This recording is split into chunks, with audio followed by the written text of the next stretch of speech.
Now I have to make a video on how you screw this up.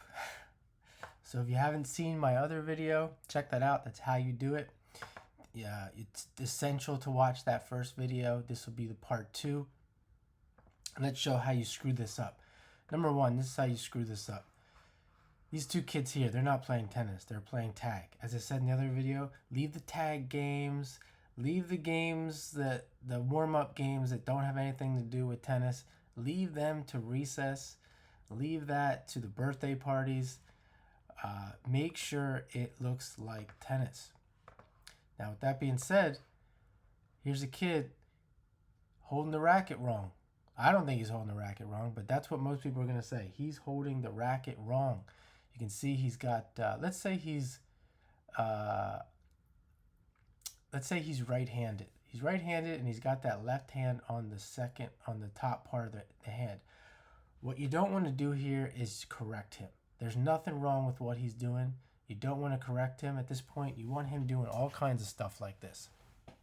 So if you stop this kid and you try to get him to hold the racket with one hand, and you tell him, if you want to do it because it's different, fine. But if you tell him this, here's the correct way to hold it, you just screwed up the whole process. There is no correct way, and people are doing this all the time, all day long, from a very young age, getting them to think wrongly, and they think they're doing it. They think they're helping. That's the thing. They think they're helping the kid. You just potentially ruined him for the rest of his life. You ruined his creativity. You ruined his genius. Then you got the two little kids playing with the balloon. The little girl's trying to figure out the equipment. She's trying to learn the equipment. Parent comes in, coach comes in and says, "No, this is a tennis racket. This is how you hold the tennis racket. This is how you swing the tennis racket." You just ruined the whole process. I mean, this girl she's on cloud 9 right now. She's loving it. She's in discovery mode.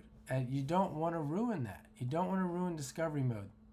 That's the greatness of life. That's the genius.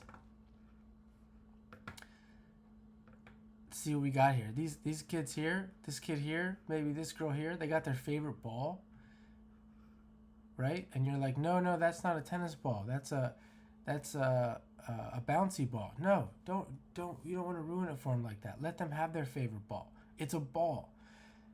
If they want to use their favorite ball for months, for years, you let them use their favorite ball. They're 3 years old.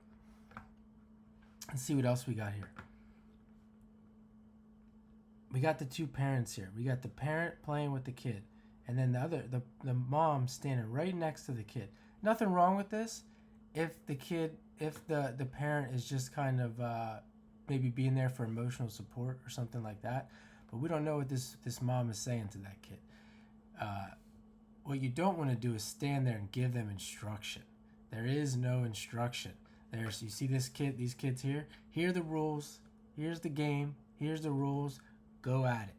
That's as I said, if the kid maybe here's having a hard time and being there, she doesn't want to be there, something like that. Maybe the mom's helping out, but if she's giving instruction on how to do this, it's not going to work. It's not going to work. It's very simple. If you're going to give instruction, very simple instruction. Drop the ball, hit it over the net. If it's not working, you got to make the game simpler. You got to make it simpler, like here. Maybe she's not ready to go over the net. Maybe she's got to try and hit these targets here. Maybe she's not ready to hit back and forth. She might be ready next week. Kids are changing, they're growing, they're learning like that fast. See if there's anything else here. Oh, let's say we have these kids here and they're hitting back and forth and it looks like chaos. They're not getting it within the lines. Just reiterate that the court is here to try and hit inside the court. It's not a big deal, especially if it's something hard like this, like hitting the serve. You just let them hit back and forth in a space. The ball's not going to go very far because it's a bouncy ball. The back and forth is what's important. The fast back and forth, because kids are developing their speed at this age, and you do that through free play. So it's the last thing I'm going to leave you with here.